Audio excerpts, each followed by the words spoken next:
Good morning. Good morning. Welcome to our morning meditation. Thank you for being here. If you want to, share this to your page or with someone that you think may get some meaning from this practice. It's pretty easy to do.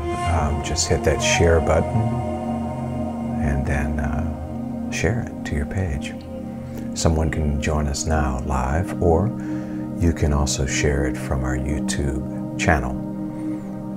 Facebook, just a few announcements so that we can get some housekeeping out of the way.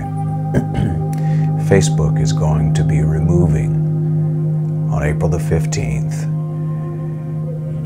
Facebook is going to be removing watch party option. So you can still share links though from YouTube. You can also share the link from this live video. But typically I try to reshare our meditation somewhere around 7:45, 8 o'clock, so that people who are in different time zones and also people who are simply just not awake at this time are able to utilize the video and feel like it's in real time. But Facebook is putting an ending to that as far as watch party. I don't know what Facebook is going to be doing as we start to move out of pandemic, because even their live streaming they took off about this time, well, about February of last year, and they reinstated it when the pandemic hit. So, you know, we're going to ride this out and see what Facebook decides to do. Ultimately, we have many different options for live streaming, but the main one, the big one, is YouTube. So, subscribe to our YouTube channel, if you will, just to make sure that you always have access. I hope you had a great weekend. We continue to celebrate Women's History Month, and we are celebrating with a series titled Embracing Divine Feminine, fully embracing and allowing that Divine Feminine to flow through, to, and as you. Last week our focus was on the third eye, and I feel like we should continue there. I'm going to go through and say hello to everyone that is on live, those who are watching later. I am not omitting calling your name because, or on purpose, but simply because this is live early in the morning, and so I may not be able to call your name later. Let me say hello to who all is here.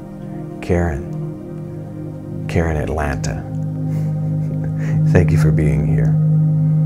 Monique, thank you for being here. Good morning to you. Lisa, thank you for being here. Karen Nashville, thank you for being here. Myra, thank you for being here. Barbara and Jim, good morning, thank you for being here. Ryan, good morning, thank you for being here. Elle, good morning, thank you for being here. And Linda, good morning, thank you for being here. Thank you all for continuing to support with your time, being here in this community. Many of you are supporting this movement financially. Thank you for that. So appreciate your engagement. Again, I would like for us to move through the exercise of opening and clearing the third eye. Sometimes the third eye is open. It's just glazed over. The cataract, if you allow me that symbolism of conditioning, the cataract of many years of heartbreak, heartache, beliefs, concepts, ideas. And sometimes it's just a matter of emptying out the old and allowing space for the new. Debbie, good morning. Good morning. You did make it. You're here. We'll give just a few more moments, and then I have a really neat story, a Zen story from the East to share with you. And I think it'll set the stage for our meditation time together today. If you weren't able to attend our live stream on Sunday, it was pretty candid. So if you're into that kind of thing, I'll invite you to watch it in playback. You can do that through YouTube again or Facebook. But I do encourage you to subscribe to the Facebook channel if you have not. That would, again, certainly help if Facebook decides to stop live streaming. I don't think they will, but them getting rid of the watch party option was a little interesting too. I was a little surprised by that, but it is all good. Let's see what the tea leaves are saying. Actually, it's just a tag on the tea bag. I love this. Forgiveness is an act of consciousness. Forgiveness is an act of consciousness.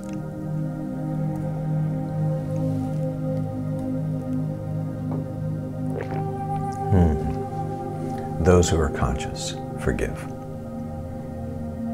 In fact, those who are conscious find it easier and easier to forgive. You live in a place of non-judgment, non-attachment. Let me share with you this story titled The Three Princesses. This story comes out of the East, and it comes out of Zen Koan collection. Once upon a time, in a faraway land, lived three happy princesses. But truth be told, they were by no means ordinary princesses. Two of them were never born. The third was never conceived. Unfortunately, one day, a terrible earthquake destroyed their kingdom. All their relatives died. The poor princesses had to leave their land and look for a new home. The three princesses marched for days in the desert. Their feet burned in the scorching sand. Exhausted, they stopped to rest in the shade of three trees. Two of the trees were never planted. The third had no trunk, no branches, and no leaves. After resting for a while and eating the fruit of the trees, they continued on their way. Eventually, the three princesses reached the banks of the three rivers. Two of the rivers were dry, and in the third, there was no water. They bathed cheerfully in the rivers and quenched their thirst. Feeling refreshed, they continued on their way. Finally, the three princesses reached a great city, one which was about to be built. Three magnificent palaces towered above it. Two of the palaces had no walls, and the third had never been constructed at all. The three princesses stepped into these lovely palaces and lived happily ever after. How real are the sad and happy stories we tell ourselves and the stories that make up our lives. Just a little thought for the day. It's a very interesting story. And how real are the sad and the happy stories we tell ourselves and those stories that make up our lives.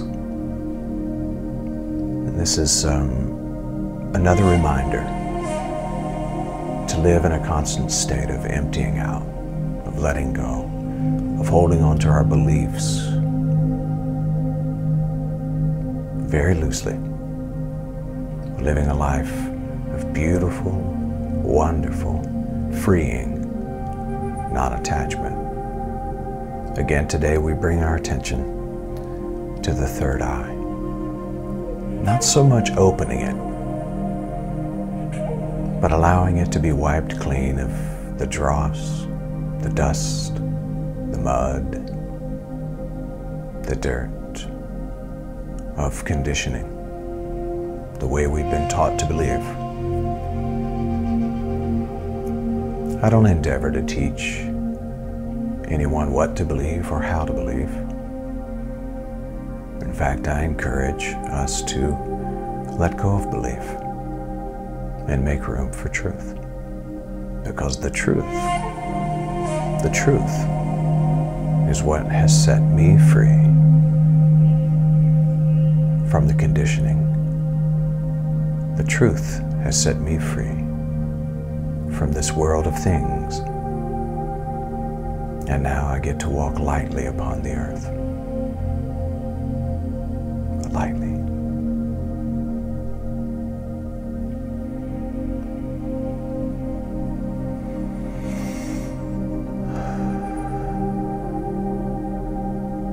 Allow yourself in this moment to just relax wherever you're seated or lying down, whatever your body position.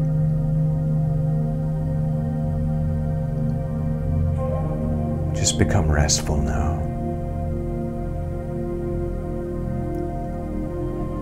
Allowing the healing frequency of the music, the tone, the intonation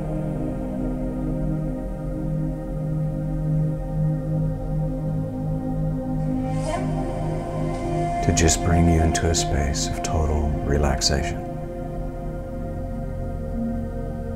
Bringing your attention to the breath.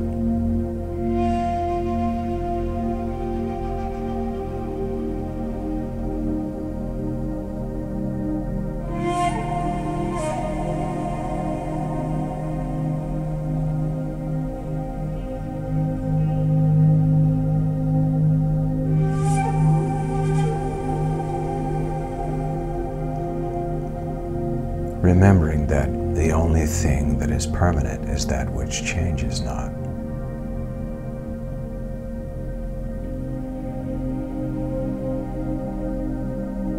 And there was a young man of great wealth who decided to take the path of Siddhartha. He renounced everything. He became a monk. He started meditating, sitting with all of the other monks in the monastery. About 2 weeks in, he became very frustrated. His legs were hurting from trying to sit in the lotus, do everything perfect. His back was in pain from the same. And his mind kept chattering.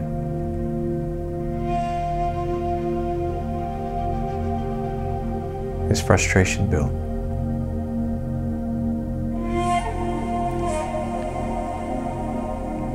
And one day, on his way to lunch, he passed the Zen master. His frustration was so strong that he couldn't hold back. He blurted this out to the Zen master. "I'm done. I can't do this anymore. My legs are in pain, my back is in pain, my mind won't quiet. I continue to try, but it just runs away with me. I don't know what to do. I don't think I'll ever reach enlightenment," is what he said through his frustration. But the Zen master listened with compassion, nodded his head with understanding. He simply looked at the young man and said these words, "This too shall change."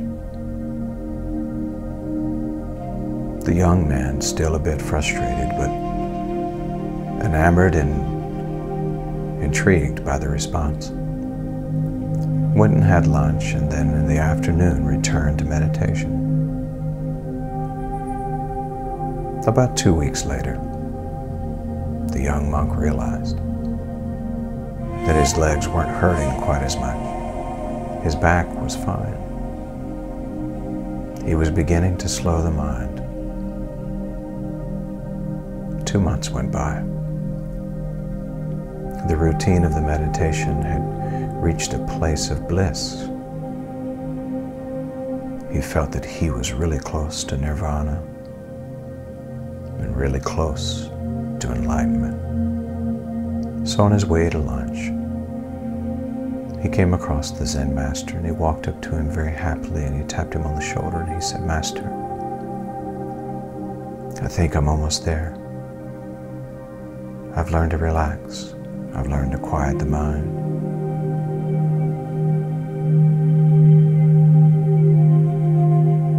My legs don't hurt. My back doesn't hurt. I'm feeling bliss and ecstasy."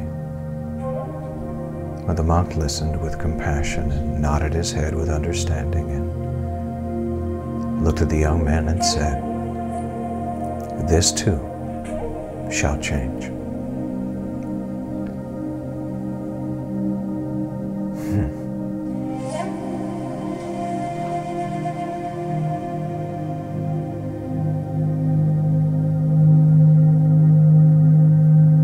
Our purpose here is to accept, receive, allow,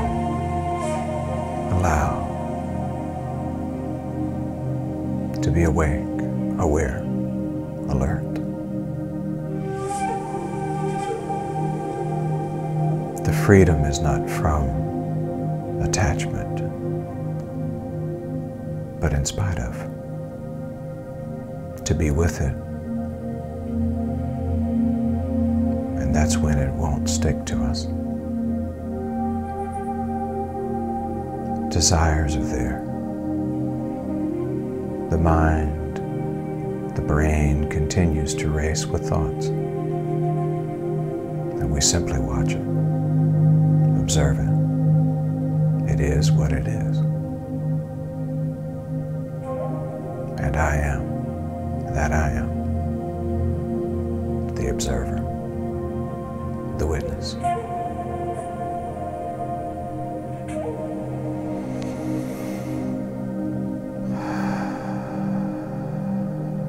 So I let go of struggling with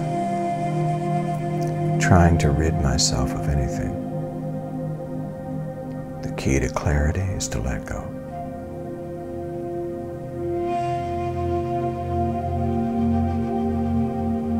And so I let go. I choose to not interfere.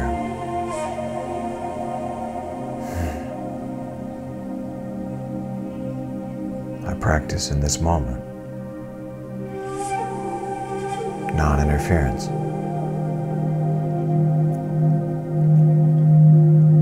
Empty and now.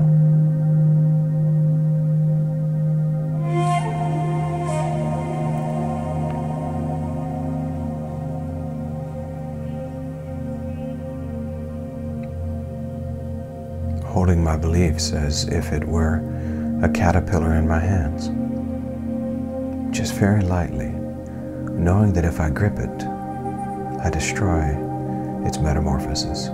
I destroy its ability to evolve. So hold it lightly. I look at it. I see it in all of its detail. I allow it to move freely. I don't need to control this evolution. I don't need to control this living, vibrating thing called belief. I watch it come. I watch it go.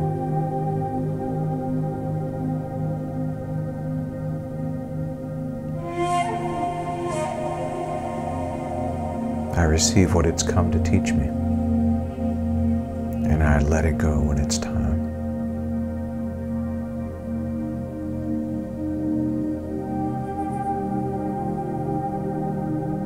I am finding it easy to let go. I am finding it easy to live non-attachment. I am finding it easy to be free.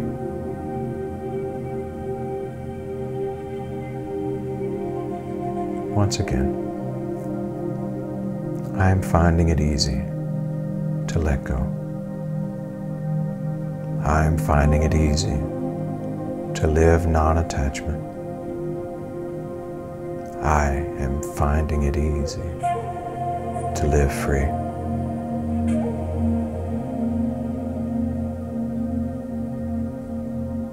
And again, I am finding it easy to let go. I am finding it easy to live non-attachment.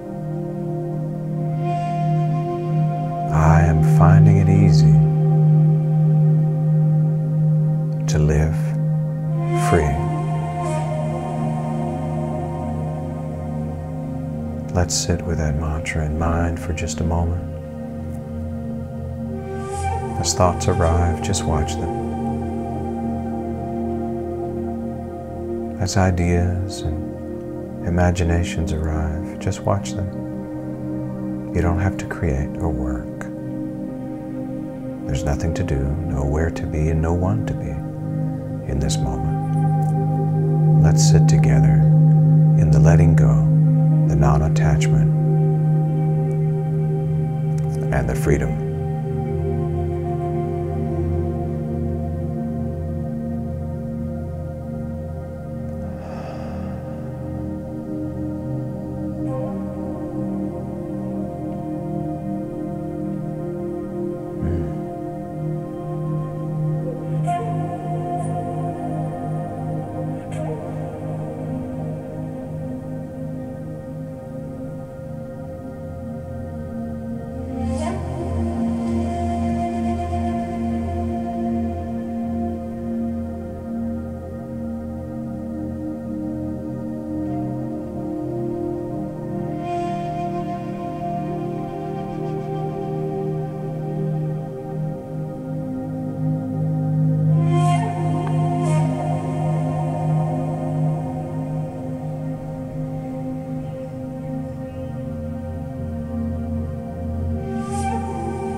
I am finding it easy to let go. I am finding it easy to live non-attachment. I am finding it easy to live free.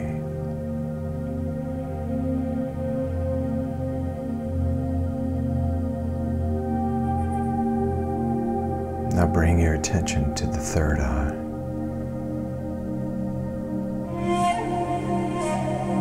Slightly elevated above the physical eyes, in between, near the forehead. Feel the vibration of energy there.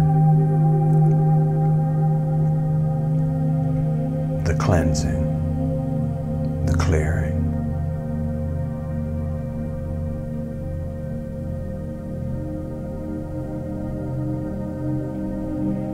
The eyes of our understanding being enlightened with the truth. As we let go and empty out, the lens becomes clear. And I can see clearly now.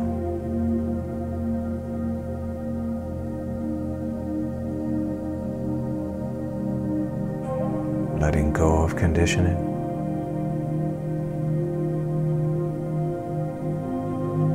Letting go of attachment. I can see clearly now.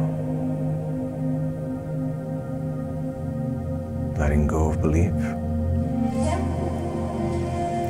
go of fear, releasing stress. I can see clearly now.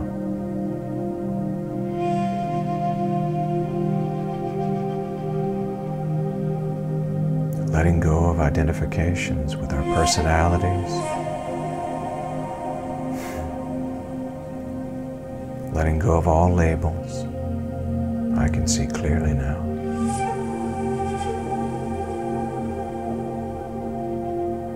Holding very lightly to my somebodyness. Letting it go. Letting it go. Knowing that it's just the role I play.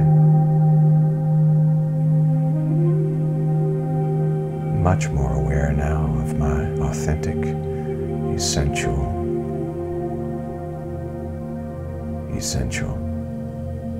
true self. The genuine, the witness, the I am.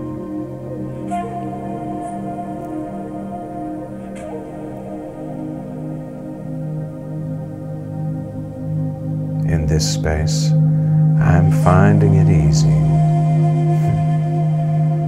to let go, to live non-attachment, to live free.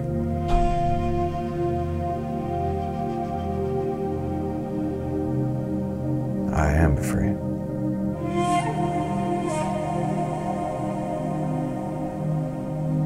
And I can see clearly now.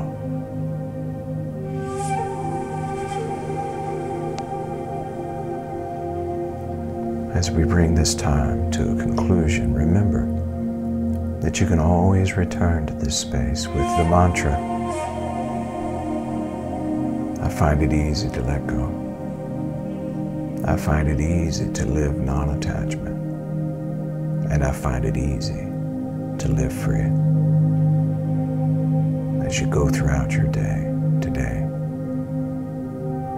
remember that you can return to this space of consciousness, this space of peace,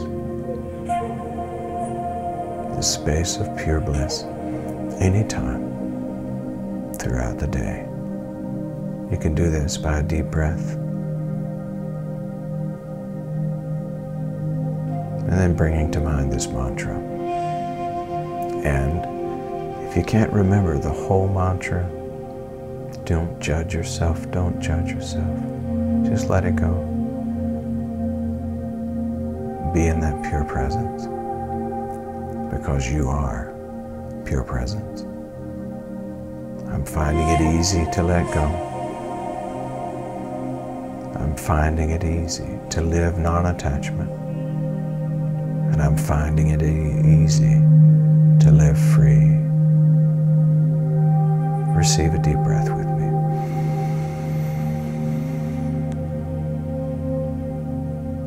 And let it go.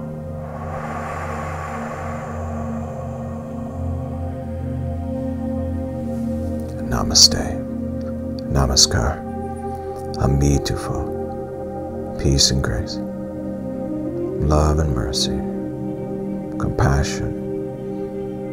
Generosity, kindness, respect, honor, radical inclusion, love and light, truth, grace, mercy, Om, Om, and so it is, and so it is,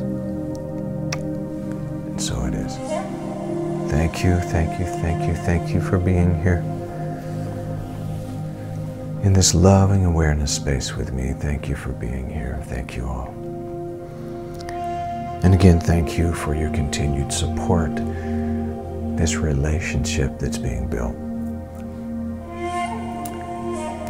We are going to have an in-person gathering soon, but we wanted to make sure that the vaccine has had time to get around and be available to everyone. And so we're looking toward May instead of April, just to give more time. And I thank you for considering being with us no matter where you are in the world. We are trying to find a more central location to the majority of you. Many of you coming from the Chattanooga area, from Atlanta, and from Nashville, some from Birmingham, Alabama. So we're trying to find, or we feel that we found in the Chattanooga area, a fairly close commute for everyone. So we will be gathering together. We'll have meditation together. That'll be yummy. We'll have a celebration service together. It'll be great. As we begin to exit this pandemic season, that has caused us to be able to reset, really. We are beginning to do the initial planning for a retreat, probably somewhere closer to the fall, maybe even winter, and I'll let you know about that. It's going to be extremely special, and I think you'll enjoy it.